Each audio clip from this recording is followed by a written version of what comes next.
ලෝකයේ වාසනාවන්තම YouTube සම්මානය අතට ගත්තු මිස්ටර් බීස්ට්. අතිශය ජනප්‍රිය YouTube තරුවක් වෙන ජිමි ඩොනල්ඩ්සන් නැතිනම් අපේ වචනෙන් මිස්ටර් බීස්ට් ලෝක ඉතිහාසයේ අතිශය ප්‍රථම වතාවට සබ්ස්ක්‍රයිබ්ස් මිලියන 500 සීමාව පහු කරමින් ලෝක ඉතිහාසයට එකතු වුණා.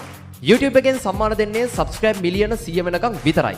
හැබැයි මේ ජයග්‍රහණය වෙනුවෙන් මිස්ටර් බීස්ට් වෙනුවෙන්ම නිර්මාණය කරපු විශේෂ සම්මානයකුත් YouTube සමාගමෙන් මිස්ටර් බීස්ට් ප්‍රදානය කළා. මිස්ටර් බීස්ට් තමයි දැන් ලෝක YouTube ඉතිහාසයේ වැඩිම සබ්ස්ක්‍රයිබ් ප්‍රමාණයක් හිමි තනි පිරිමි පුද්ගලයාගේ ගිනස් ලෝක වාර්තාව හිමි කරගන්නේ.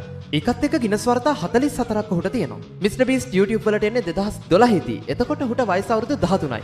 මේ වෙදි ජිමි ඩොනල්ඩ්සන්ට Mister Beast gaming, Beast react, Mister Beast 2, Beast philanthropy නමින් channels කිහිපයක්ම තියෙනවා.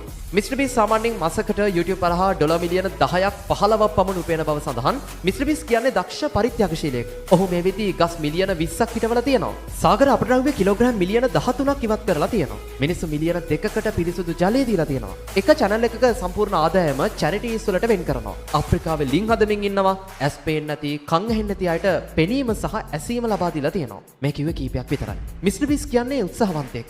ඔහුගේ කතාව අනිවාර්යෙන් කියවන්න කියලා අපි ඔබට ආරාධනා කරනවා. ඉතින් අපි කැමති අපේ රටෙත් මිස්ටර් බීස්ට් කෙනෙක් හැදෙනවා නම් ඔයාලා හිතන විදිහට මේ වගේ තැනකට යන අපේ රටේ YouTuber කවුද?